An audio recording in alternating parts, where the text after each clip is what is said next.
merci mbote patata ba mama bandeko esenga ko iba ite bozali belé na bandako na bino de partout pendant que l'émission na bino lo bana sur moninga Nathalie montre cela veut dire quoi elle coquille émission oyo nzambe alanda kana ba ange coquille et ndiko qui fula journaliste nzambe alanda kana ba ange de la zali na présentation ya mokola lelo 89 95 79 10 57 081 19 24 343 des numéros beaucoup benga pour participer na émission ya mokolo ya lelo. Merci des invités sont là sur notre plateau. Amamukulu est avec moi nazana ndeko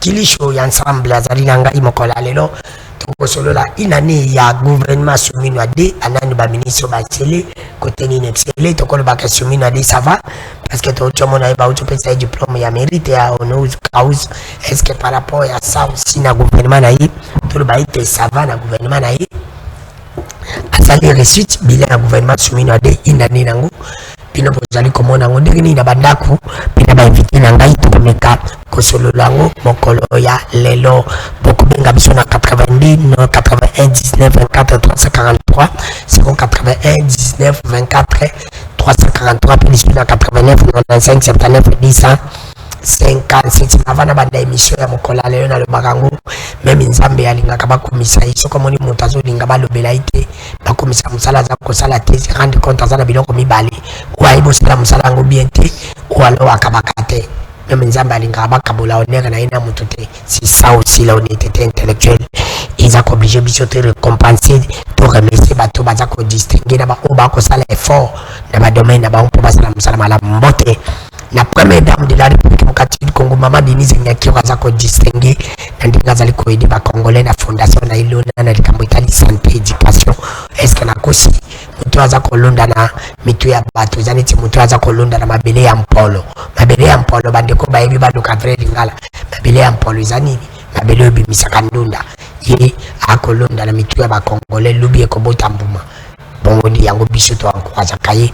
Première dame de la République démocratique du Congo, Ndenge, aux alliés de Congolais, Mote Pena Jantilingo Bilambaka, ancien gouverneur de la ville provinciale Kinshasa, Oyok. Ça me dit à cause de sous diplôme naï de mérite dans le Cambo Italie Management, où la salle qui est dans la ville provinciale Kinshasa pendant 5 ans à Brazzaville, accusé à Brazzaville, pour que nous Île Maurice. Azwachango Zuzwango di Banda Yambuka, puis Azwachango na Mikela Bapaya.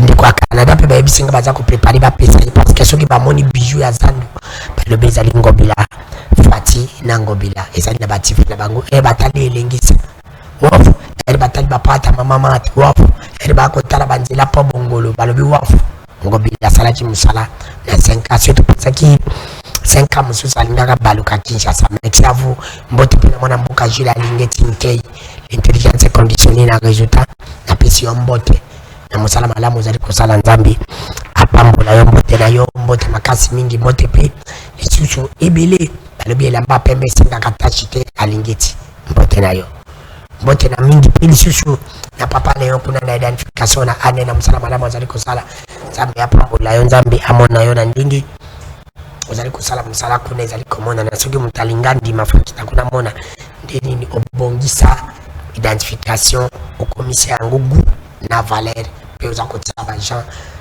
na lingima musala za kosala makuna mbote na yo mbote samba pambola tata mokonzi kola continue kopesa confiance lenga uti kopesa confiance mama tisayo mbote pe lisusu na papi matezo le dantezwa président de la provinciale ya Congo central de gangu za rassembler mbote na yo makasi na ningo za kubunda pona cohésion ya province na bosanite kopesa pe mbote na levi mbuta sango pamba président de la provinciale ya Kinshasa je vous salue merci na kopesa pe lisusu mbote na Blaise Longoli DG ya RVA balobi le sel DG depuis ayi na RVA za kubunda pour te bandeko ya RVA bazo basale na bango à temps et avant et ba futa bazo pe barire na bango o bazaki nango à cause de COVID-19 ya zali kubunda na pesi mbote na kopesa pe mbote na ministre les tambo merci à vous na nego za kubunda pe na secteur na yo sans oublier meilleur ministre ya gouvernement Soumino Ade balobi le sel ministre meilleur ministre ya gouvernement Soumino Ade c'est John Banza Lunda ministre ya ITPR national na musala malama zali kosala soki boyo zali mutema mabe tout le monde dit depuis Koyana Ibanzela, ils allaient Salima. Là, c'est la reconnaissance. Je le dis et je le continue à le dire. À continuer à viser à Fatia Zako Pesango. Tata Mokonjeko le socu, le remaniement, il est Azangate. C'est quelqu'un qui fait très bien son travail. Azan a besoin de VSTT, Azan a besoin de ligne, Azan a besoin de Moussala. Au lobby, à côté, Azan au lobby. John Banzalunda, merci à vous, merci. Mbote pe ancien ministre ya tourisme mwana mboka Didier Pambia na pisio mbote bili na kobosa na teko pesa mbote na colonel Malalaise tosobika na Jessica Lupunga na ninga zali kubunda kutia mwa kimya kuna Maxime tuzako senga bandi ka Delvo Ipen Delvo jipelisius bandi ka Breaking Mbudi ma insécurité kulune sili na Jessica Lupunga grâce à colonel Malalaise mbote na yo et na kobosa na kopesa mbote te parce que j'étais toujours reconnaissant. Parce que lui aussi est reconnaissant. J'étais toujours loyal, parce que lui aussi est loyal. Vous allez me poser la question si c'est qui? C'est Salomon Edikalonda Escadela, le seul et l'unique sénateur congolais, honnête et sérieux, crédible. À côté de mon amouka Moïse Katumbi, Congolais, on a naïba, Aboya ministère, pour l'intérêt à Baninga, c'est Salomon. Merci à vous, je vous salue. Place aux allez kolanda biso, wananga ina libi. Botu na sheribo kindi, botu na tata mokonjekolo. Aibi tata mokonjuka bi yo foza la ministre alobite ngate butia ba sherbe ngai na ko ya prochainement les seuls congolais boya poste ye Salomon bazi bele tata ngai na ko boya te fuko reconnaître ka bato na ba valer na ba on a pesi mbote na garçon ya l'équipe qui va jeune tous à la loyal fidèle parce que la fidélité paye yango na ibisa kamo VPM ya budget. Il faut que Tika Blanchard Mongomba à la directeur à cabinet na ti mokolobo kolongwa na ministère ti poste nyonso kozwa ye faza la wana parce que l'équipe na ba jeune que te souffrir na ba vie akimaka yote azali ti baningo bakimaka très bien akimaka yote ero zaki na mpiaka bofana na ye na mpiaka ero bozoli aboli apena ye c'est ça la fidélité paye yango na kosenga na VPM ya budget Tika Blanchard Mongomba za la directeur à cabinet Tinati nana lobi journaliste nzambala so le ngoli ngana ko banda ko tirer yo faut que ça ba jeune base la conscient crédible honnête sérieux et loyal et c'est mbote Blanchard Mongomba directeur à cabinet avec merci na bango de to komeka ko beta lisolo ya bila moni na pesi so mona tangi kombo note za podi ko za mediocre ko sa msala to za mediocre to za mediocre sala msala te bato nyonso na tangi ba komona mabulu ka misuna yiba tabango te bolinga botuna na yeba tabango te misupe na yebi bango. Moi je suis honnête, crédible. Ndeko komeka sula na bango bila ya suminade to bandi pa ama mukulu ndeko ya nyosa te ye mtazana biso inane ngazo komana nfo non papa senga inde zali na bino ezali bila na bino ya nyosa ke tu de nyosa ke tu data sumi gouvernement sumino ade inane et tu kokoka mokola lobi lobi le tu koleka yo en tant que communicateur ya union sacrée vous appelez na kati ya membre ba collectif ya ba communicateur ya union sacrée vous appelez je crois c'est vice-président qui n'est pas n'importe qui vous appelez na kati ya cabinet est-ce que ama mukulu koko ebisa biso bila ya gouvernement sumino ade na inane iza malamu to iza malamu so ezali malamu olekisi biso malamu ngo za ba possible après oyebisa biso pe ba ministre ba distinguer na kati ya gouvernement wana parce que ebi keza malamu tous na 60 ministres ou 62 ou combien je sais pas il faut tanguer la biso 35 ministres o ba distinguer ce qui on moni keza malamu te o tanguer biso baba ejok tu faut tous à la claire l'émission alelo ya on a tibo za faut tous à la claire vraiment vous avez 7 minutes 2 minutes vous allez loka ko dénoncer à le lobby 5 minutes on continue à sujet kayangwana OK. Merci beaucoup. Sujet vraiment très important. Comme vous l'avez dit, na banana na moi ba eza ba dénonciation te mezali sinon ba encouragement to pe ba félicitations na ba imboka ndengo lobby oyo bazo sala musala ya malamu to bazo contribuer efficacement avec loyauté na service ya mboka lolenge olobeli ministre ITP John Banta, un excellent ministre. au Lelo, en tout cas, nous les sentons depuis Koko Tanae Nakati a fonction comme ministre infrastructure et travaux publics. Nous avons senti dévouement et puis avancement. Il y a misala, il y a des travaux sur tous les plans dans le secteur et infrastructure. Et donc, c'est du palpable. Et puis, misala, on peut aussi là. Salon avec une méthodologie en tout cas bien déterminée. Et c'est ce que nous voulons de l'excellence.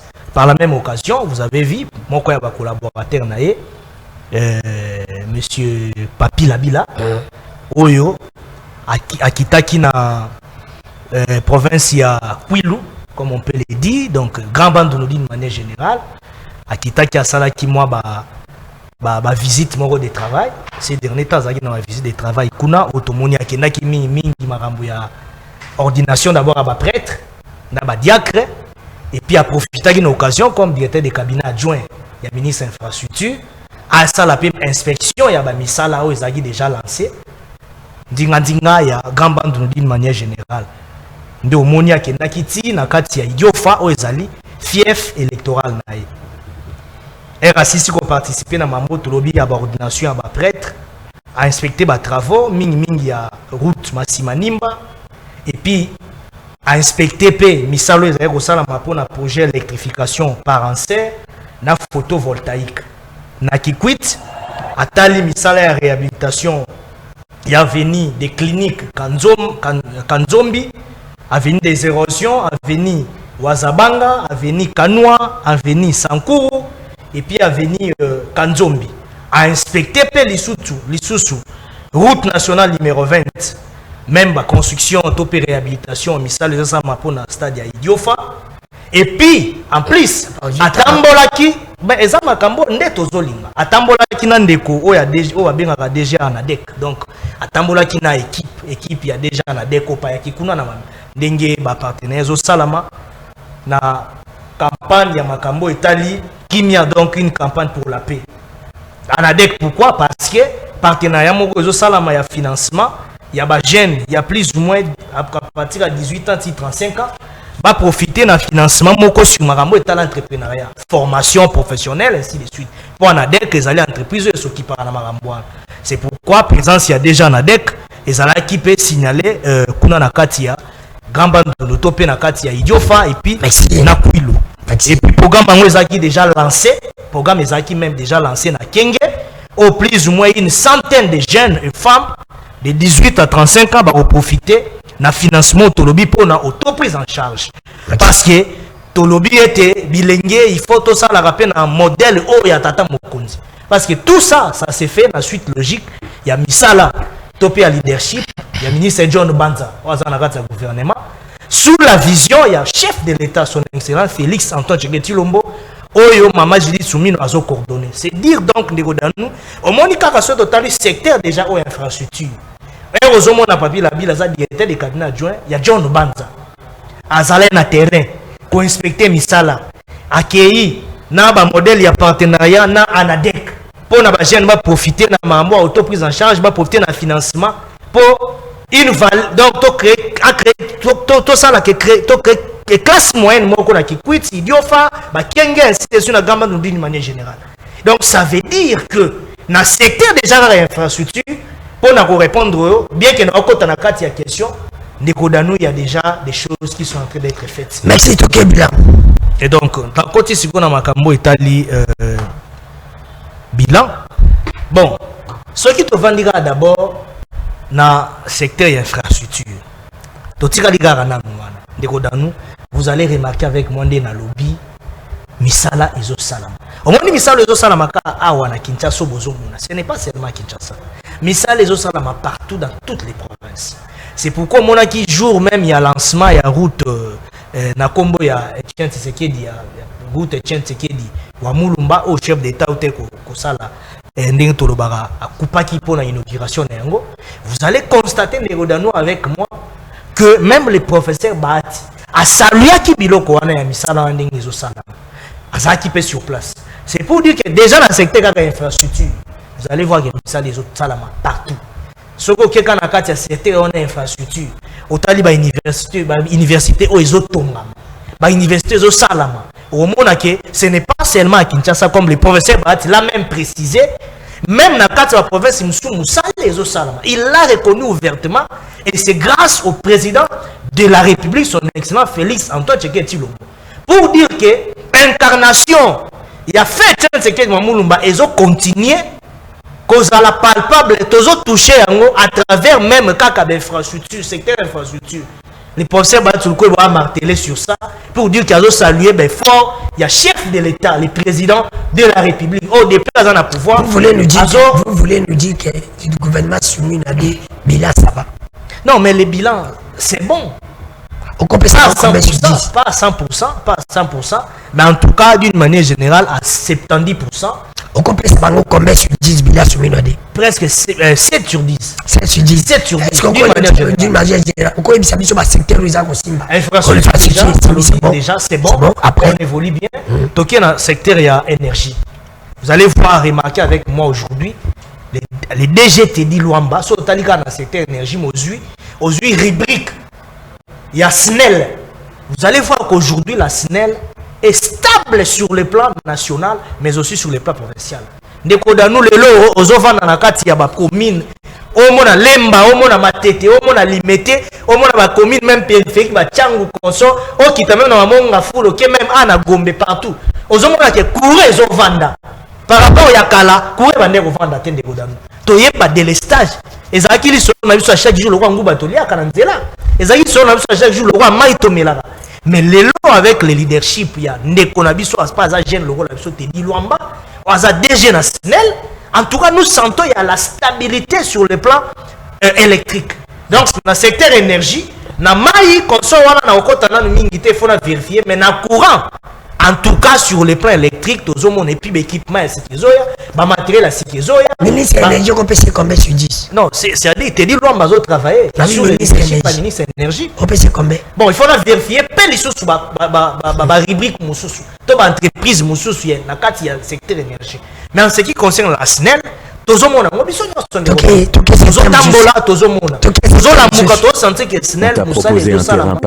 matériel, visite, inspection, mission, matériel, partenaire, il y a madame, leadership, il y a un DG Teddy Luamba, le rôle à Bissou. Ce qui est dans le secteur judiciaire, vous allez voir que avec l'actuel ministre, tout senti élan, il y a l'administration Moko, en tout cas assise sur le plan judiciaire. Ce côté même dans Makambo Italie à partenariat, même à niveau Interpol. Makambo Italie en Negonabiso Oyo, Aoutegoku Favani. La rapidité avec laquelle le ministre de la Justice, topé dans l'instant judiciaire, Basseli Moussala, si tu comme déjà posé une extradition, Ayazon à côté, et puis ma coulisse déjà est comme ça sur le plan judiciaire, pour ça veut dire que même dans la carte Interpol, tu comme une facilité, il y a Moutouassali Mabe Awakimi, tu peux kolandaye, kozoyer, et puis qu'on remplit la procédure pour nous extrader. Ça c'est d'abord de 1, mais dans côté Moussousou, vous avez remarqué que sur le plan judiciaire, tu as évolué. Biso sur le plan politique, AFDC, tu as un problème. Problème na biso zaki nini badongolo miso bato balingaka batite bato balingaka kokosela bati maramba tout moment kokwa isaf dc kopanza yango ainsi de suite. On a vu ici même entérinement na biso ya résolution na biso au niveau ya ministère intérieur zo kita. Mais tant que tokei a na niveau judiciaire na mboka na biso a na tribunal de grande instance à Kinshasa Gombe. To moni justice ya ko rendre verdict. Apesi biso o to bengaka résultat ya malamu apesi biso victoire à reconnaître moi Mboka Batu le Kwebo Lokola l'unique et puis l'unique autorité morale peut président secrétaire AFDC. Ce qui n'a pas les cas on appelle dribble ça veut dire que il y a des indices les ali ko la justice à Mboka na biso et comme il peut kotambola malam bien que toki ke bande wango ba to baizi yango ba usurpateur ba sala skili ba mangas mais tout le monde peut jamais Chabani la décision judiciaire a bien spécialisé dans la FDC dans la réunion avec la parti politique pour dire qu'ils ont reconnaître la FDC que ça appartient à modèle. C'est pour ça que nous pouvons quand même saluer. Merci. Ok, Ndeko Kilisho, à ma salut 8 minutes, je t'accorde dessus 8 minutes. Tu as la pression d'éléments. À l'équipe, on a opposition que je dis tu soumis à des ans à bilan positif. À Tebanzela, batina électricité. Yo en tant que Congolais à bonne qualité, est-ce qu'aujourd'hui au cours le bac bilan Judith Soumino le gouvernement ça va? Merci Ndeko Danou premièrement pour l'occasion de l'invitation. La PCP Ndeko Nanga auto partager plateau Ndeko Armambote. Na PCP Bayi Kongo Manignon son beauté en particulier Ndeko Nanga Kalambai Mustafa à Zakolanda Biso. Na PCP Mbote, na PCP Banagnon so Yangalima Mbote. Avant de répondre à la question de Ndeko Danou, tikanga na tuna mo tuna na ba dirigeant na biso. Baye bisanga biso que redevabilité, il faut biso peuple toyeba ba mongo nini to mosolo nini oyo ba dirigeant na biso baza ko bénéficier l'article 24 ils ont pesa biso pouvoir ya kozana droit ya information naza ko tuna na bakambi ya mosolo ya mboka les présidents Tshisekedi bofuta ka mbongo boni madame Souminyo bofuta ka mbongo boni bakambi ya Sénat na bakambi ya Assemblée national bofutaka bango mbongo boni salaire na bango eza boni salaire na bango eza nyanya oyeba na kateso moni yango kufi non ndiko da toza l'obligation ya koyeba parce que bango bakomi ko profiter na ko bomba ba information wana pona ba détourner mosolo ya mboka na côté na lombangu par rapport à question na yo aujourd'hui tozo comptabiliser une année ya deuxième gouvernement ya Souminyo 2 ans banda que maman Souminyo a comme premier ministre donc a dirigé 2 gouvernements. Le premier gouvernement peut passer une année bakei deuxième gouvernement na ye passer une année si les lots bazo continuer na besoin na premier secteur ya sécurité aujourd'hui toki kotala na en face na bande ko na biso arma ye bisanga ke maman Souminyo gouvernement Judith basali mosala malamu. Est-ce qu'aujourd'hui, notre patriarche Batulukwebo, par rapport à secteur de sécurité, bien et na Est, na Bukavu et d'autres territoires, et na Maboko, il y a gouvernement central pour sécuriser en haut. Pas très sur le bâté. Bien et na Maboko, il y a rebelle. Pourquoi? Parce que Madame la Première ministre Judith a une mauvaise politique sécuritaire. Raison pour laquelle, conséquence, il y a mauvaise politique sécuritaire et puis si ennemi na biso brèche ya ko occuper ba territoire na biso. Donc aujourd'hui na secteur ya sécurité les gouvernements Judith ba échoué à 100%. Même na ba ville ya Est eza occupé, même biso na Kinshasa to comment vivre na insécurité totale. Okoyoka chaque semaine ba kidnapping, okoyoka chaque semaine kuluna kimoyibi toza komituna. Mongo na biso auto futaka bakambi auto futaka la première ministre auto futaka ministre ya défense auto futaka ministre ya intérieur à contrepartie il fallait ba pesa biso ba service ya malamu il fallait ba pesa biso sécurité aujourd'hui ba congolais nyoso partout dans les 145 territoires on a sécurité mais la première ministre aza fière ya ko continuer ko gérer gouvernement normalement.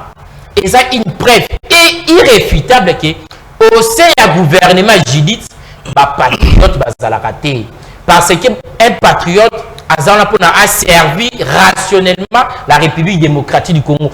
Un patriote a servi rationnellement sa nation lorsqu'il est dirigeant. Tozo futa bango mosolo. Bazana makokite. Yakopé sa mission de sécurité. Normalement, il fallait qu'il déposer ma démission na bango. Peuple congolais lelo par rapport au secteur sécuritaire, baza cause la démission ya la première ministre, baza cause la démission ya ministre nyonso. Oh baza ba responsable ya secteur ya sécurité. Na que sous le plan de la diplomatie. Lorsque la nation est dans un problème, diplomatie est parmi ba voix oyo mboka et ko activer pour la solution. On a un problème de sécurité à niveau ya Est. Diplomatie na biso, la première ministre, les présidents de la République, basali autant de voyages. Bakende Europe mabé, bakende Amérique mabé, batambo en Afrique mabé, bakende Asie mabé, batamboli monde entier deko arma. Ba voyage na bango et pesi biso solution nini. Na ba voyage wana la République démocratique du Congo ils ont dépensé des millions de dollars.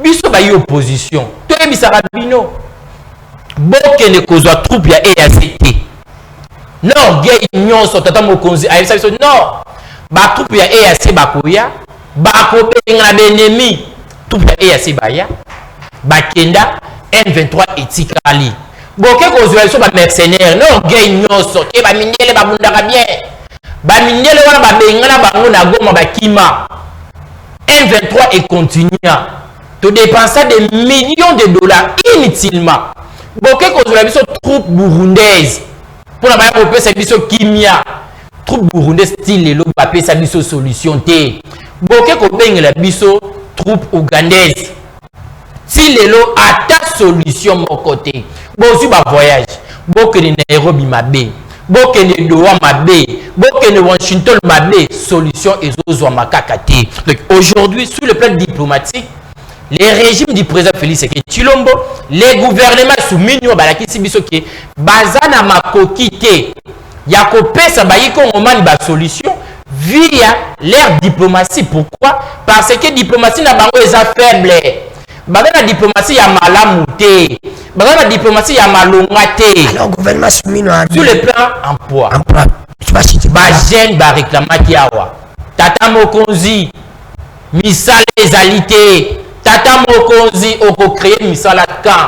Alors que le président Félix Tshisekedi Tshilombo avait promis à la population congolaise lors de la campagne qui a créé des millions d'emplois en 5 ans. Mais il y a un après 2 ans de gestion, il y a ici Bakinois qui misala ekoya.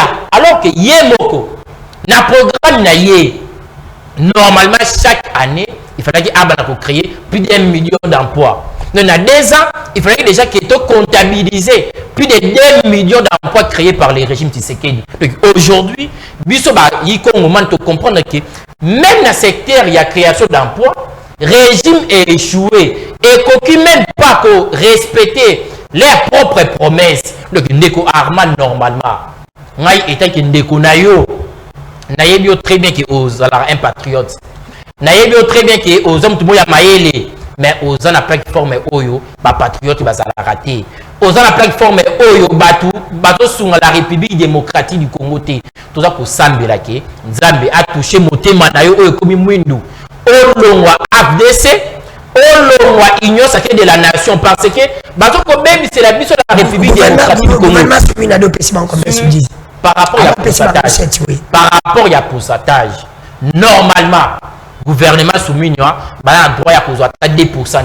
Il faut faire bango parce que bakoki ko réaliser leur propre programme bakoki ko respecter la constitution bakoki peut ko réaliser leur propre programme normalement gouvernement Judith soumis ceux qui bazaki ba étudiant balingaki ba na fait bango na université merci ama mukulu soki bazalaki ba étudiant balingaki ba na fait bango tangi classe oyebi mwana oyo ba na fait azalaka ndenge nini yo na maloba na yo oyo landi ndeko na ngandi atangi sur le plan diplomatique atangi sur le plan atangi diplomatique sécurité tout emploi na kozonga emploi rien ne fait yo le bique la secteur yo tangaki. Alors quels sont les ministres qui ont distingué selon yo au plus biso bango parce que petit bango 7 c'est pour te dire votant de la biso 30 il y a 30 ministres qui ont distingué la misala bango plus biso pena beloko na bango toke na bapona bango pe na société maman lunda za komona c'est une plus tard ya kosala dialelo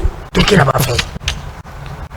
Bon, je voulais d'abord assurer à mon ami Kilosho que on n'a jamais eu un président aussi diplomate d'un certain niveau de hauteur comme le président Tshisekedi dans ces pays. Totikali kozwa président Mokoto azana diplomatie ya likolo ya makasi ya hauteur ya likolo le quoi président Tshisekedi asali preuve nango ala kisi ba kongomani nyonso o ba vivre na Congo libanda que il est un véritable diplomate par excellence. Nekodano. Vous savez mboka na biso à l'époque, on est vivre dans un système triangulaire moko ya sud est. Ça veut dire quoi? La RDC au centre d'une situation géostratégique mondiale, mais on a une fréquentation à malamu mingi kaka na partie sud. C'est-à-dire aux Chine, Corée, ba pays minga ba grande puissance dans la sud. Mais avec le président Tshisekedi, toti kalika na sud wana, donc ba Chine, ba nini, ba Corée du nord du sud, ba Japon, ba mboka na nyonso ya sud. Yango comme on a même ba contrat minga, ba contrat sino congolais consort ya kalato négligé mais to revisiter qui vous vous en souvenez même avec Gilles Linguette consort. Ça nous a apporté d'ailleurs beaucoup de bénéfices. To détecter qui ba faille, ba surfacturation bien na kati. Mais to kei sikoyo vers le nord. To négocier sous ba deal ya kitoko vers le nord. France, OK, bozu États-Unis consort na ba 7 patrons ya monde. Vous comprenez avec moi? Ça veut dire que tu renforcer la diplomatie na biso. Aujourd'hui, la RDC a une lecture immense. Oui. Depuis même Soumino. Depuis même que le président a continué à pouvoir. C'est-à-dire c'est à travers la première ministre Judith Soumino. Il ne faut pas oublier que c'est Judith Soumino qui est la première ministre. Tant que vous avancez, et ça dans le secteur, l'émanation du Parlement, c'est elle. Il faudrait comprendre que après le président de la République, la prouesse, et qui te la nomme Madame Judith Soumino. Parce que la prouesse, c'est ma casse. Sur le plan diplomatique, évidemment. Sur le plan diplomatique, aujourd'hui, nous avons gagné le Rwanda. Votre comme Goma Bukavu est occupé. Mais votre influence diplomatique au Congo a commis dans le monde. Oh, le Kagame a changé même la langue. Kagame commence à se sentir menacé. Mais à l'époque, ce n'était pas ça.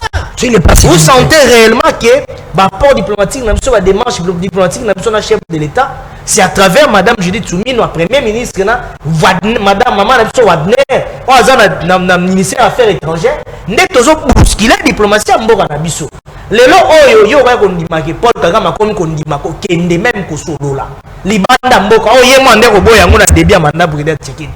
Oui, c'est quoi yé, le col a yé naza pomba. Ane au monde a yé naza va lobbying à ma casse. Mais le Kagame a commis qu'on change nature. Kagame a compris qu'on dit Magebiso, toujours menacé Rwanda. Kagame est là qu'on dit et des sanctions tombent sur lui. Aux hommes, même États-Unis d'Amérique. Vous voyez même Donald Trump commence même à lancer d'alerte contre Paul Kagame, président des États-Unis d'Amérique. Ils ont rassuré Bisso même d'intérêt à Bisso qu'il peut tout faire.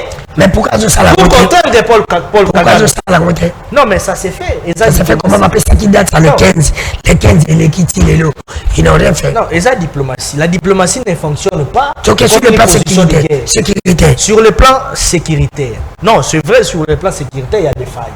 Ça, je dois le reconnaître. Il faut dans ce là, le bango, le rôle, patriote, le rôle citoyen. Parce que les missions, la mission, c'est une mission pédagogique. Sur le plan sécuritaire, il y a des failles. Nous devons fournir encore beaucoup d'efforts. Pourquoi? Il y avait beaucoup d'infiltration. Vous comprenez avec moi? Le chef d'État lui-même l'avait reconnu. À l'Oba, il y a même la pointe de presse. On l'amène des rapports parfois et on vérifie, on fait des contre-vérifications. Après, on se rend compte qu'ils arrivent à doubler les aides à l'hôpital. Et donc, ce temps, il y a un appareil sécurité, il y a un faille parce que mais nous devons saluer la clairvoyance. Il y a imboko bazana kati ya mapinga ya ba sécurité na biso parce que si le lo bazo rassurer territoire national mobimba tozo mona teke mboka et katani ou bien mboka et comme balkanisé ainsi de suite. Vous comprenez avec moi? Bien qu'il y a des tentatives. Alors, et donc ce qu'il faut faire maintenant c'est quoi? Il faut que les mangu na diplomatie tozo sala parce que ba dongolo miso bazakuna na Goma Bukavu ba dégâts va créer ba atrocité bazo créer. Ils ont ça là, ils ont créé ma perte énorme même sur le plan économique. Sur le plan emploi. Sur le plan de l'emploi de travail, non. La statistique, n'a pas les lots d'emploi de travail, tout ça sur le plan statistique, c'est ok, l'Institut national de statistique. Je m'en souviens encore, Serge Bokouma, Serge Bokouma, bien qu'Alunwa a sous DGT. Il y a à l'époque, Azaki na méthodologie moko, il y a ça un rapport annuel, un rapport statistique annuel. Nous devons aller vérifier. Na ko pesa te ba élément moko peut-être on a za penza nengo to lobaka na ba soubassement na mo technique. Mais na consultation on a sala ki na banquette tomati. Tozala ki en dessous de 30% de création d'emploi. Na kata mboka na biso. Mais la rubrique na biso lelo to komi likolo il y a 55% de création d'emploi. Sauf que même na onem omona na ba chiffre statistique il y a onem et mati lelo. Na chiffre statistique même information professionnelle et mati avec l'excellent ministre Jean-Marc Tekila. Oh lelo azo rassuré formation professionnelle, na ba méthodologie à sika ba création d'emploi, ba création en main d'œuvre locale, main d'œuvre ya biso moko ya mboka, bazo faciliter ba chaîne ba jeune na ba formation efficace. Jean-Marc Kilazo sa musala, ministre emploi travail Ferdinand Massamba. So tali lelo même na so ke ina kati ya na création ya ba emploi vert. Ozomona ke to comme to même solo na kati ya mboka na biso à travers parler ba ministre Monique ba distinguer pour nazo avana zona zo de konanga kilisho médecine ba de konyo so bazako la biso en direct 89 95 79 257 0 81 19 24 343. Je les salue aussi. La continuité de l'État dans le travail. La continuité de l'État dans le travail. Il a pris, il est en train de faire un bon travail, il continue à travailler pour l'intérêt de la République. Christophe Bitassimo, inspecteur général de finances. Azubar Nicolo, Azako continue comme ça la Moussala. Mais ça félicite aussi. Nous, dans l'ombre, mais vous travaillez. La lobby, contrôle a posteriori, contrôle. Il y a 2026 à 2028. La lobby, la déconnaissance Boyibaka, Bokiba. Contrôle triennal, il avec lui-même. Christophe Bitassimo, balobi continuité de travail dans silence. Il y a Azali qui travaille très calme, très sérieux. Il ne parle pas, mais il travaille. Mais il bibo kiba. Il chef Azali Koya. Merci. Après sur le mot Christophe Bitassimo, inspecteur général de finances. Donc il n'y a pas de konanga qui chose à Kolanda. Deko a Mamukulu, à lobby. Na bosolo pe bosembo ameki ko désactiver makambo yo lobby na ba secteur yo lobby alobi ba secteur na ba sala a reconnaître ka secteur sécurité est-ce que yé aloba ki trois secteurs ya boso alobi la ki électricité alobi la ki banzela alobi la ki paye justice est-ce que côté wana ça va avant de avancer la sociale na katina parce que troisième prise de parole pour autant qu'il a un ministre va distinguer dans le secteur là. Ndeko danu tigana zonga na lumbangu na maloba ya ndeko nanga que j'ai beaucoup d'estime ndeko Arma. Lorsque ndeko Arma lobi que la diplomatie à président Félix Tshisekedi Tshilombo est la meilleure diplomatie de l'histoire de la République démocratique du Congo, s'il vous plaît. S'il vous plaît ndeko Arma. Na yebi que l'école ya professeur Bahati Lukwebo ba genre ya ba déclaration boye za la raté na za ko banga. Ola na lokolo ya bandeko mususu oyo baza ba expert ya lokuta na jalelo. Parlons vrai, soyons sincères. Jamais la République démocratique du Congo et mon diplomatie ya mabe. Le roi diplomatie ya président Félix Tshisekedi Tshilombo. La diplomatie est à la capona épais ça ba résultat. Ce qui doit ko évaluer diplomatie ya ndeko Félix Tshisekedi Tshilombo sur le plan sécurité, sur le plan sécuritaire. La diplomatie du président Tshisekedi a apporté quoi comme solution? Plus de 2 ans. Plus de 2 ans dans la situation à Est. Occupation à Goma na Bukavu et d'autres territoires. La diplomatie du président Tshisekedi a apporté quoi comme solution effective, réelle par rapport aux problèmes sécuritaires de la République démocratique du Congo? Aucune solution. La diplomatie du président Félix Tshisekedi Tshilombo a apporté quoi sur le plan social? La République démocratique du Congo et apporté les bisonini. Sur le plan économique, combien d'entreprises la diplomatie à président Félix Tshisekedi Tshilombo et même la République démocratique du Congo? Aucune entreprise. Et apporté les bisonini comme côté. Sur le plan, il y a emploi. Diplomatie à président Félix Tshisekedi Tshilombo et créer combien des emplois? 0 emploi. Donc aujourd'hui, nous avons reconnaître que diplomatie à président Félix Tshisekedi Tshilombo et apporter les bisous quand même quelque chose. Et apporter les bisous ma photo et belé. Le niveau de la présidence, tous les photo et belé à Tata Mokonzi na Washington, na France, na Suède, na Norvège. Tous les kaka résultat à ma photo. La diplomatie du président Félix Tshisekedi Tshilombo est la diplomatie de selfie. Kaka ba selfie de la République démocratique du Congo est bénéficié. Donc tu bénéficier kaka na ba photo, tu bénéficier na ba résultat réalité. À part ba photo, tu bénéficier de l'autre côté. par rapport à la question de Kodanou, au même secteur de la justice, ce qui justice est ça qui malamu, parce que finance publique de la République démocratique du Congo est un sotomonene. La constitution est va retenir ressources de la province à la source. Non rétrocession. Mais il y a une union sacrée, comme ça, non rétrocession. Mon on a pouvoir central. Et par après, c'est la province. Alors que la constitution est deuxième des choses.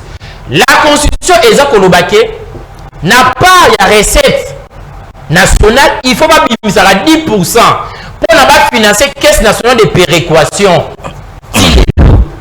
Caisse nationale de péréquation va tirer cofinancement même à 1%. Donc la justice congolaise, elle est toujours malade. Au comment on a poursuite politique, arrestation politique.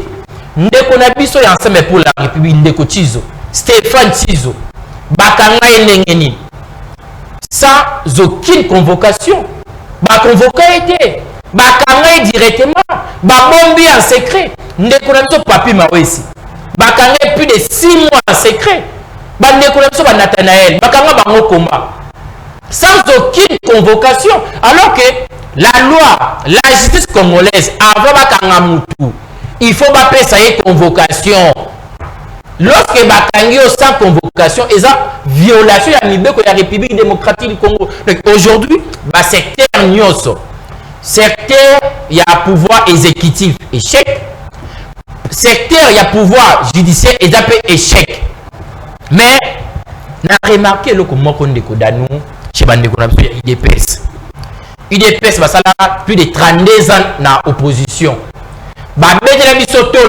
Il faut arriver au pouvoir pour changer ma camunioso. Mais il faut toujours constater que ça passe dans Mawa. IDPS n'a pouvoir exécutif. Baza na gouvernement central, bala membre. Comment aucun membre y a IDPS. Exceller. Aucun membre y a IDPS. Je vous dis, aucun membre y a IDPS a gérer la République démocratique du Congo d'une manière rationnelle. N'a pas ça 3 exemples de pouvoir central. La première ministre, membre de l'IDPS, a apporté la République démocratique du Congo et le Comoroté. Ministre de la Défense, membre de l'IDPS, a précisé une solution par rapport à la guerre à Est. Aucune solution. Ministre de l'Intérieur, membre de l'IDPS, a précisé à ta solution mon côté. Tozongi n'a pouvoir na niveau provincial. N'a pas ça Daniel Bumba. Membre ya IDPS a géré la vie pour la Kinshasa. Kinshasa comme Bosoto, insécurité, mais à la raté, problème nyonso ya mabe. Ils ont la vie pour la Kinshasa. Membre ya IDPS. Na kina le manque na pouvoir législatif. IDPS va député ébélé na assemblée provinciale, na Sénat, ba sénateur. Dans l'Assemblée nationale, il y a des députés nationaux. Au Congo, aucun député membre de l'IDPS a un projet à malam pour la population congolaise. Donc, l'IDPS aujourd'hui est une déception monnaie pour la République démocratique du Congo. Même dans l'entreprise publique. Merci. Ceux qui ont membre de l'IDPS, entreprise voilà et entreprise voilà et donc IDPS est à passer. Retirer confiance dans biso na IDPS n'engé to retirer confiance lelo peut-être se préparer biso nyos ensemble to benga na IDPS au pouvoir na 2028 to sambe na 2028 et koka to benga na bandeko na biso ya IDPS au pouvoir. Merci Ndeko Kilisho, merci. Ndeko Kilisho a la facilité de laisser la parole à Ama. Il faut avoir aussi cette facilité. 5 minutes. Ok, Ama Mukulu. Quels sont les ministres qui ont distingué au Congo Tanga biso? Na ba secteur na bango na ba kombo na bango et on peut pas distinguer que autant que la biso. OK. Na ina ni na msala basali. Zala honnête. Na lo wana mama ngambalobi non, Ndeko Kilisho. Je sais que vous êtes un monsieur très intelligent. Mais moi ba confusion côté moi mukina mambozolo ba. Il faut faire une différence entre la Caisse nationale de péréquation na procédure rétrocession. C'est trop technique. Ouais, ceux qui n'ont rien à attendre, mais ça ne vaut pas la peine. Pourtant, ça peine. Mais il faudrait comprendre une chose. La Caisse nationale de péréquation fonctionne. C'est la raison pour laquelle au monde a même entreprise bazara na biloko to benga frais de fonctionnement. Au-delà ya makambo bango basala comme recette. Bazara ba frais de fonctionnement ba rubrique na ba. Patine de la ba entreprise publique. Oui, la Caisse nationale de péréquation fonctionne. D'ailleurs, il y en a. L'entreprise là existe. Et ça fonctionne. Seulement, peut-être il faut que le barre sur les plans, il faut améliorer. Ou soit tu es pas au Tinda, c'est la raison pour laquelle j'ai joint ma voix à l'inspecteur général. IGF, c'est M. Christophe Bitassimo. Christophe Bitassimo. Nous devons encourager l'IGF pour continuer dans le contrôle de ce qu'on va faire. Bon, on est à part l'entreprise va mobiliser les autres. Est-ce que les autres ont des frais sociaux ou pas? Est-ce que vous avez des frais mais qu'est-ce que ça peut quoi? Soit, il faudrait peut-être la loi organique, c'est quoi? Il y a 3 mai 2016, c'est quoi? Ils ont payé ça conforme à la création et à ma caisse de précaution, renforcement à caisse de précaution. Il faudrait peut-être que d'autant on l'issue d'un instrument juridique et belé. Vous comprenez? Pour pas côté il faut pas puiser bon ceux qui sont limités, pas payer ça ba on se ouvertir ba côté wana. Mais ça existe. Et ça doit exister. Sauf que même l'article 181 Constitution, au moins c'est prévu, ça existe. Mais c'est comme la rétrocession, c'est là où il y a quand même un problème. Parce que les chefs de l'État, par exemple, c'est terminé dans ma cambo. On a monnaie même de 2 fois dans le Sénat, auditionnel, pour 40% de rétrocession. On a un niveau national, exécutif national, et ça, n'a qu'à tisser aucun article 175 de la Constitution. On va ordonner que le gouvernement donc, central, exécutif central, il faut être à 40% de la recette, la mobilisation des recettes, et que l'entité territoriale décentralisée dans la province. Pour ne pas appuyer le développement à la base de la province. C'est là où maintenant il y a un problème parce que sûrement, tu n'as pas raté ce qui réellement il y a raté. Mais en ce qui concerne par exemple Kinshasa, il faut peut-être pointer du doigt la mauvaise gouvernance de Daniel Bumba. Ça, il faut en parler. Il faut peut-être que pour pointer du doigt la mauvaise gouvernance de Daniel Bumba. Kinshasa, à qui il y a de l'argent qui vient? Doudou Famba, plusieurs fois. Kinshasa, et comme intervention mingi ya Kinshasa ozomona ngasi na mitu na question ba recette on va ça what on va multiplier à tout moment kendaka what quel sont les ministres parce que déjà dans le secteur infrastructure ozomona John Banza Moussa les osala na niveau provincial gouvernement central azo fait ça Doudou Famba azo fait ça Daniel Bumba ya ozomona Moussa les osala. Quels sont les ministres qui ont distingué? Bon, les ministres, distinction à ministre d'une manière générale, ceux qui sont plutôt particularisés à moi, donc les efforts collectifs. Non, mais non, chacun. Mais ce qu'on a, oui, Nathan John Banza, ils ont mon ils ont mon la province, ça va. Ils ont mon partout, ils ont même l'infrastructure, à toquer dans la loi là, l'infrastructure dans la loi là. Il y a une part du gouvernement central. Alors, mais tant qu'après, il y a un secteur. John Banza a distingué, ça on le voit. Marc Ekila, l'information professionnelle. Aujourd'hui, Marc Ekila, c'est parmi les meilleurs des ministres. Non, c'est pas ça, il y a un ministre, mais aujourd'hui, ministre, c'est pas pour rien, chef de l'État, fait Tshisekedi Matissa comme ministre d'État. Parmi les excellents ministres, dans la formation professionnelle des acquis locaux, les locaux, dans les oubliettes. Les gens ne voulaient même pas que tu aies solo na bango. Batine marque qui dans la formation professionnelle, on pensait que ma petit AFDC quota moko n'irait pas négliger tout et l'eau moko pour les angatina. Maintenant, le marque qu'il a appelé Simon Bon dans la formation professionnelle et aujourd'hui, tout le monde commence à envier ça. Pourquoi? Parce qu'il a donné le corps à la formation professionnelle. Les lots formation comme efficace, à côté de ce partenariat, il y a malabou. Ils ont sentir que Moutou aïe dans la nouvelle donne dans le cadre de ministère de la formation professionnelle. Et super pifo, et comme on envié, on appelle chef d'État, Zolo Bagon pour voir un marque qu'il appelle Libanga. Toké Siko Ferdinand Massamba. Un excellent ministre de l'emploi et du travail. Pour voir, vous allez comprendre que tous les fruits qui viennent de l'AFDC et la philosophie à Malam Yamoussal. Ferdinand Massamba. Les lots réforme il y a un ministère d'emploi travail. Ce qui est au emploi vert. Les lots on peut facilement identifier. Tu cites le ministre de l'AFDC parce que tu. Mais oui, parce que la carte gouvernement. Tu cites le ministre. John Banza AFDC. John Banza AFDC. Il y a énergie à AFDC. Mais laissez-moi sortir de parler. Aujourd'hui, SMIG est respecté. Et il faut que na moratoire, Asukaki et puis Akei. Massamba a concrétisé SMIG. Aujourd'hui, si vous ne respectez pas votre SMIG dans votre entreprise, il y a répertoire on vous bombarde de sanctions. Inspecteur du travail et les lots amélioration, mais c'est grâce au ministre Massamba. Les lots contrôlent comme ma casse qui n'a terrain dans l'entreprise, ils ont répertorié dans le ministère en plein travail. C'est grâce à Ferdinand Massamba. Missa les autres, on aime, il y a un PP les lots. Missa les autres, partout, ici dessus, Missa les autres, chiffres, chose qui a chiffres techniques, il y a statistiques, il y a on aime.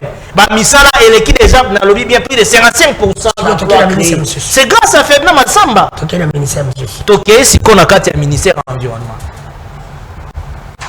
La très compétente ministre Alerte Bahatiti, ministre délégué à l'environnement. Et donc, Azosa Moussala Malam. Voilà, Azosa Moussala Malam. S'il vous plaît, sois en train de parler. S'il vous plaît. Olati Veste, Olati Kitoko, Oyena Plateau Lobby, ministre délégué à l'environnement. C'est comme titulaire, titulaire, non, il n'y a pas titulaire au consort. Ministre Marine Niangé Aza, ministre en charge de l'environnement, développement durable et nouvelle économie du climat. La ministre Arlette Batiti, toi, Aza, ministre délégué près la ministre en charge de l'environnement, développement durable et nouvelle économie du climat, en charge de la nouvelle économie du climat. Donc il y a Aza ce que chargé la nouvelle économie du climat. Et donc, il y a des réformes aux Osa Malakati grâce à l'expertise à Arlette Batitito, Moussa les Osa Malam, même la loi Mobeko, au monde, Bautiko, l'Assemblée nationale, voté à mon Assemblée nationale sur la gestion du crédit carbone. Et donc, ils ont une expertise. Il y a gestion, il y a attribution, il y a ministre Arlette Batiti. Donc, il y a une main d'expertise qui a été mise sur ça. Et donc, ils ont Moussa, ils ont département au portefeuille Morasika, il n'y avait rien. Arlette Batiti est arrivé, Stéphanie Mbomba a démissionné. C'est qui vide. Alors nous sommes en train de créer, il y a des programmes que nous sommes en train de créer, il y a un cadre organique que nous avons créé dans Kati. Donc Arlette Batiti est en train de faire un très grand travail comme ministre délégué. On comprend qu'elle n'est pas titulaire. Donc à ça, Moussala Yamakasi. Tokei dans le secteur Moussousou. Il y a à l'obé le secteur, il y a sécurité. Non, à l'obé au nord. Dans l'obé, non, je t'ai sinon on appelle mal. S'il te plaît. Il faut reconnaître que moi, j'ai envie de ça, Moussala. Dans le secteur de défense et sécurité. Ce qui est qui bon monter Willingo mais bananga wana balinga ba ko s'inquiéter. Un travail qui est en train d'être fait. Donc il est simité et dans le secteur local là les jeunesse. Non, nani grâce continue en tout cas, il faut pas l'ongola simité. Ça ne va pas. Il faut vraiment bon, je sais pas parce que le remaniement ça ne revient pas à moi, mais il faut mettre quelqu'un qui va mener une politique nationale pour la jeunesse, pour l'émergence de la jeunesse et non pas théâtre de Zomo. Secteur monsieur c'est simité. Secteur monsieur c'est aussi simité. Ministre économie ça va? Non, à l'économie il y a des failles. Ministre agriculture ça va? Non. Agriculture il y a des failles. Économie il y a des failles. Il y a transport ça va? Au budget, ça va, parce que budget, en tout cas, c'est là où nous saluons la rigueur de Blanchard Mongomba, qui est directeur des cabinets à Adolphe Mouzitou. Ministre transport, ça va? Transport, voie de communication. Non, là, ça ne va pas. Affaires sociales. Non, je ne vois rien. Ministre agriculture. Je ne vois rien par rapport à Madame Ouakalazari, une affaire sociale. Là, on sentait quand même il y avait des réalisations. Ministre agriculture. Agriculture, dans le lobby, là, il n'y a rien du tout. Ministre, il y a il y a portefeuille, il y a portefeuille. Portefeuille. Non, là, il n'y a rien. Il n'y a pas de prouesse. Seulement, et loco va au bimiso, il y a un concours, ceux qui a un mandataire. Ça, c'est créer des frustrations. Concours à mandataire, entre-temps, nous savons notre pays, il y aura déjà. Ça, c'est nous, on peut aller postuler comme des gens qui ont de l'expérience. Nous remontons peut-être la musique votre nous.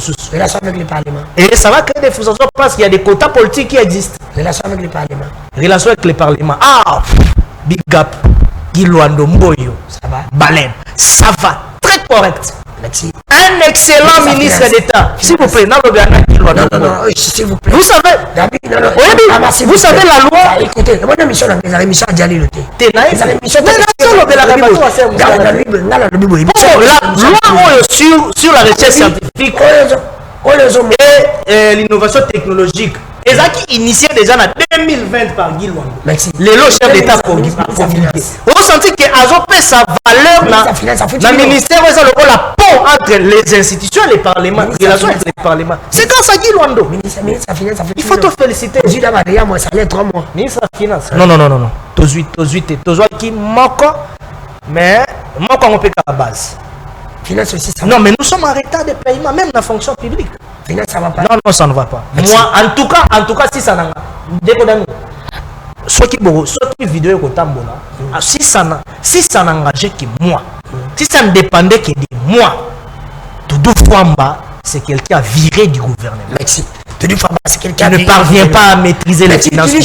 Ça n'engage que moi. C'est un constat fait. On va finir l'émission. Donc, 5 minutes, c'est notre système. Donc, Bananan couper sa position et à partir ensemble pour la République par rapport à l'enjeu politique. Les partis ensemble pour la République du président Moïse Katumbi Tchapoto a la position à Bisso est claire et précise. Bisso to boyi makambu ya changement ya constitution.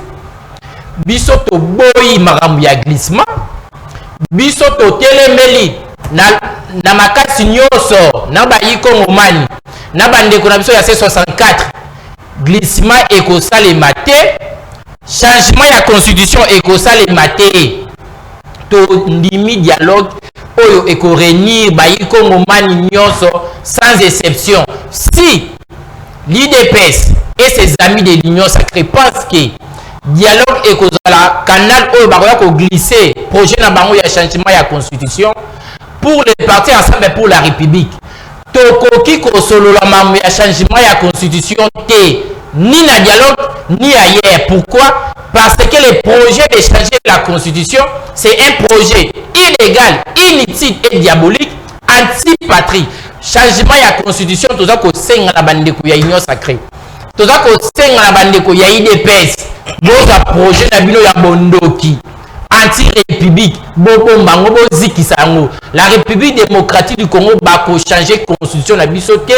Le président Félix Tshilombo, il faut normalement à se préparer à quitter le pouvoir en 2028, à présenter même fils Mkoko comme dauphin, opposition to gagné, au lieu de place à changer la constitution, à changer le statut, il y a des mais la constitution, mutu mokote à changer yango. Par rapport à Malouba Yandeko Arma. Non. Ndeko Danou, ministre est à ta côté dans le gouvernement. Ministre est à ta côté. Si vous pouvez Ndeko Danou, lorsque Bayi Komoman, Tozangi Maï, Tozangi Koura, Badila Malamizati, Tozangi Tona Sécurité, Ba dirigeant, la base pour ça la nine. Ndeko Arma Yemoko à reconnaître nine. Ministre de la Finance a donné ça les locaux côté. Alors que la gestion publique de l'État, et c'est basé à la finance publique. Lorsque le ministre de la Finance, cadre ya AFDC, cadre ya Union sacrée, le ministre de la Finance, azo sala musala malamu te. Boni, gestion ya mboka ekozala malamu parce que finance publique ne ya gestion publique. Donc lorsque le ministre de la Finance azo gérer mosolo ya mboka malamu te, ba secteur nyonso ya mboka eza paralysé. Donc Ndeko Arma ayeko yebisa biso sur le plateau que le président Félix Tshilombo, la première ministre Souminyo, va maintenir un ministre de la Finance pour rendre un mauvais service dans la République démocratique du Congo. Donc vous comprenez directement que la République démocratique du Congo est à l'élo. bakambaka la République démocratique du Congo pour l'amour ya mboka mais pour na intérêt na bango personnel boni boko bomba mutu oyo azo kamba mosolo ya mboka malamu te atani lisusu ministre ya économie azo gérer mboka malamu te azo gérer secteur ya économie malamu te boni ndeko Félix Tshisekedi azo bomba ye ndeko Armand AFDC normalement na ba ministre oyo tangi économie agriculture portefeuille jeunesse na finance bazo gérer mosolo malamu te bazo gérer ba secteur na bango malamu te mais boni AFDC bozo continuer ko soutenir gouvernement oyo bakamina yango ebele bazo gérer la chose publique malamu te normalement AFDC soki bozo na amour ya République démocratique du Congo il fallait qu'il bolongwa na union sacrée boya na opposition pour la totelemela la mauvaise gouvernance bozo telemela la mauvaise gouvernance na ba plateau mais na libumbu te bozo telemela la mauvaise gouvernance na maloba mais na ba acte nous faisons la politique pour répondre aux besoins du peuple et non pour accompagner ba mauvais gestionnaire beaucoup ko bana ko accompagner ba mauvais gestionnaire te AFDC place na bino ezarati ya union sacrée parce que bozo telemela la mauvaise gouvernance aujourd'hui ba iko moment nyonso bon comprendre que en face de nous tous les ennemis de la République démocratique du Congo au bazar réunis au sein de l'Union sacrée bazo lingaba confisquer pouvoir bazo lingaba comme c'est le président Félix Tshisekedi empereur de la République démocratique du Congo biso nyonso ensemble toteleme la bango jusqu'au bout bameka ko changer notre constitution te les partis ensemble pour la République derrière la vision du président Moïse Katumbi Tshapwe na bande ko na biso ya C64 tokolité jusqu'au bout pour protéger notre constitution face il y a des ennemis à la République démocratique du Congo au bazar réuni au sein de l'Union sacrée de la nation. Merci Ndeko Kilisho, merci Ndeko Ama, merci Ndeko Kilisho. Mais là on a du mot de la fin.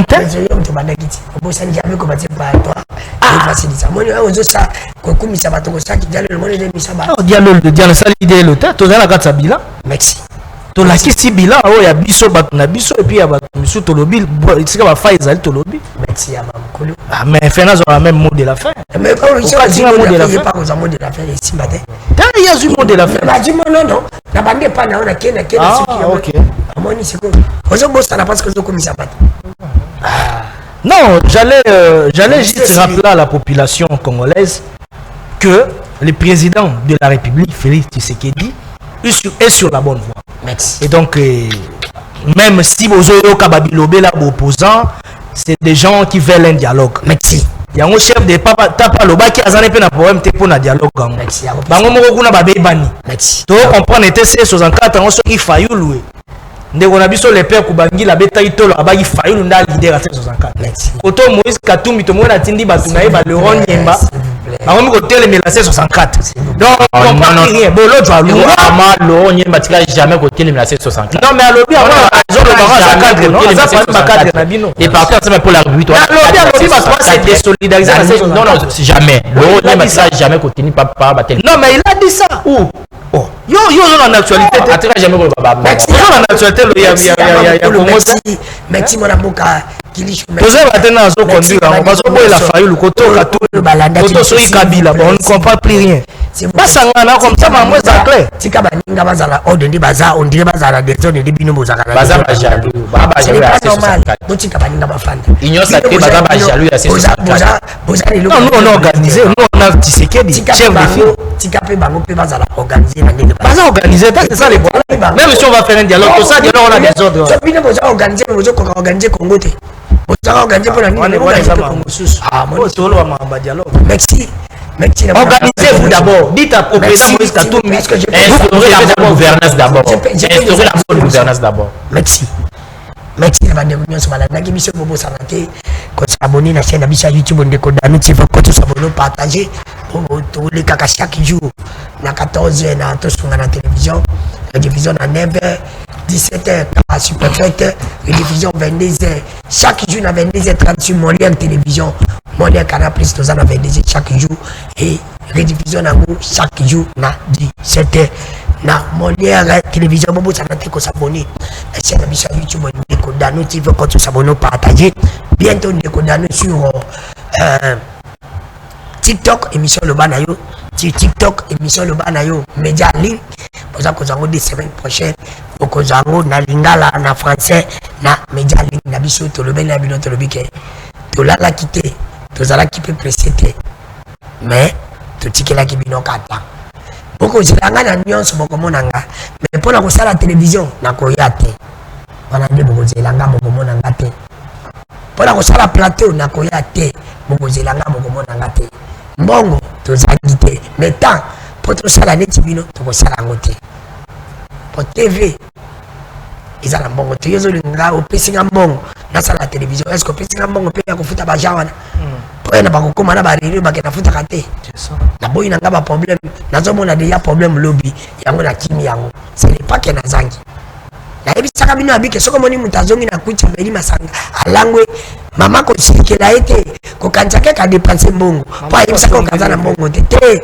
ameli nde masanga ya mokolo azwaka mbongo asombelaka ndeko wana masanga ye mpe abengisi ye lelo mpo asombela ye kuiti nyonso moto azongaka nango ezalaka te kameli masanga ça c'est vrai hein ezalaka te ka dépense eza mpe bato mosusu bapesi ye mais nakoyebisa kaka na bandeko ya service national nous vous aimons mais naza koyebisa général Kasongo Kabuki tia mpe punition na bandeko ya service national na babavi soki ozotia punition mpa na bango te kaka biso peuple totomboli yo kaka biso peuple tokokitisa yo parce que ce n'est pas normal et mpe naza kosenga bolobi boza kobuka bato nyonso batongi na voie publique bongo soki ye moko l'état atongi na voie publique bokobuka te nazotuna bongo mpo na nini banda limete première ti limete 17e rue batongi peti eza na voie publique eza na nzela batie babiloko wana bana bakosakana eza na nzela tomona mpe bobuka yango nde bobuki baninga mosusu awa na bandali bobuki awa kota metro ba eza na voie publique mais ezosala en complément te eza kaka ndenge mpe limete eza pourquoi kobuka mpe te biloko nyonso batongi na limete eza na voie publique bolobi boza kobuka nyonso bato batongi na nzela tomona mpe bobuka première ti 17e rue babiloko wana nyonso mpe eza na voie publique eza na nzela nyonso ezali wana eza na nzela oyo bapate mama mate eza na nzela biloko olimete yo place bakoma osala mariage ya limete batongi mpe na nzela na ziko mukanga mpe atongi na nzela ziko mukanga mpa zotia mituka na ye na nzela tomona mpe bobuka yango parce que bobuki peuple bokomisi bato bachomere parce que batie babare na bango batie bakiti na balabala bongo mituka ala ya ziko eza ya leta mpona bobuka yango te il faut tozala honnête na bila bastation essence mpe babuka bastation essence nyonso mpe eza na nzela fo bobuka bobuka nyonso baeglise nyonso mpe eza na nzela fo bobuka eza te parce que pasteur wana alobaki changement ya constitution nde alingaki bobuka église na ye te mais nakoyebisa tata mokonzi kolo eza na baministre oyo na gouvernement na yo basali échec pour que bila sumino ade emonana te premier ministre ye moko nanu sumino aza l'ombre de elle-même ye moko nanu asali échec à cause asumino na 3 te soki ebanema fo ye moko abanda kokende ya mibale dudu famba likunde libotai clé noyo ya resiti na yo eza ye makambo nyonso bato bakendaka na kuna mbongo ezalaka te mpa na ye mais soki kaka nini mbongo ebimi banini na banini oyo banini na banina na batana bato nde mbongo ebimi dudu famba likunde libotai aza moto afa échoué gouvernement somino ade il faut azonga te alonga ministre économie il faut alonga ministre économie il faut alonga ministre ya nini ya fait étranger ye mpe namoni eloko nini te kaikwamba namoni mpe bilango mpe tokumisaka ye mpe résultat nango eza te kaikwamba falonga kaikwamba défense depuis bazwango mana bukavu eloko mo mpe ezosala te falonga wilingo madayat parce que il faut totika bavanti baministre wana baza clé fo balonga lisuki nazoyebisa bandeko ya idps franchement nazoyebisa bino bandeko ya idps botika distraction ezaka teke bozala makasi na force du progrès kobeta bato kolobaka nde fisi mokoka alongwe babandeko ya idps bosala effort boconsolider pouvoir na bino parce que bajeune nyonso bazosala effort bazosoutenir fati baza ya idps te botala eloko mwana mwasi oyo akomi kitoko oyo namoni eloko malamu namoni nde abongi nayebisaka bino ke bapaster bakosaka biso bazalaka na mbongo botala nde grâce continue abongi na mbongo ya mboka grâce continue mbongo papa na ye na ya mboka ebongisi ekoleka abongi namoni ye na marche bozotala nalobi voilà papa nanga azaka na mboka papa n'avait pas l'argent ozwi mbongo na mboka continue eloko oyo asala ezali baje na idps fale bosala yango liki deje na idps nazomona bino te idps bolali makasi kaka kobeta bato makasi kaka kofinga kokende kopanza bino ka faillir bainitiative moko te bajene ya idps bokoki kosala pouvoir na bino bato bateli mocele mpo balobaka baza ya idps te bie bajene nyonso bazoleka baza ya idps te bino moko pouvoir na bino bolali ata initiative ya malonga te bino moko boza nango apres bolobo bazopesa pouvoir na bino mpo bato mosusu bino bakotika bino kaka botikala mpona kokumisaka baministre koyembelaka neti fisi mokoko. Je suis contre mwana mwasi oyo afingaka mama Denise naza kosenga na justice elanda ye bon aza korepresente mpe eloko te bolimbisa ye mais naza contre mpe maloba ya fisi mokoko Congo ezalaka lopango ya papa Tshisekedi tatikela IDPS attention keba maloba ozoloba lobi ekokanga yo na kati émission